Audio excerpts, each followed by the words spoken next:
Gavan, is everybody accepting this at face value? It is what it is, or is there anything else, do we know, going on in the background? In truth, Colette, nobody knows. The Leo Varadkar certainly gave nothing away in what he was saying earlier on. The very fact that he said that there were no other ulterior motives, no secondary plans, no other job lined up, might suggest that he is genuinely being sincere when he says that there is nothing up his sleeve. If anything, his speech was almost cryptic about what it was. He referred to there being political and personal reasons. He didn't explicitly spell out what either of those are, but those around him seem to be indicating today that it's a little like the example we saw, for example, last year when Jacinda Ardern stood down as Prime Minister of New Zealand. She said she didn't have enough in the tank. What they're pointing to is Leo Varadkar's reference to being in Cabinet for 14 years, to being party leader for 7, Taoiseach for 5. It's a naturally attritional job. It takes a lot out of people. They say he simply just doesn't have it to give anymore. He was very emotional at times during the speech. It's a side we don't often see from him, Gavan. Which is true, and it's something that is often held against him when it comes to the election campaigns. People say that he's a very good communicator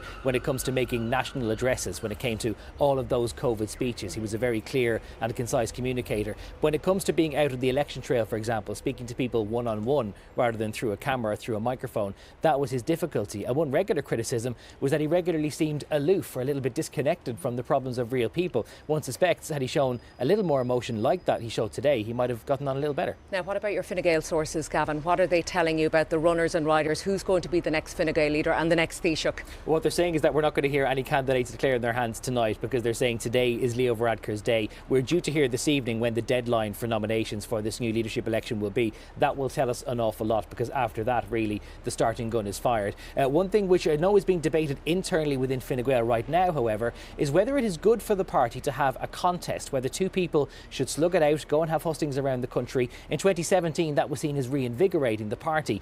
But we are only 11 weeks away from local elections. We are at most only 12 months away from a general election. There are some who would see the party splitting itself now as being damaging when it needs to present a united front. So that is an active question being considered right now. Finally, definitely no early general election?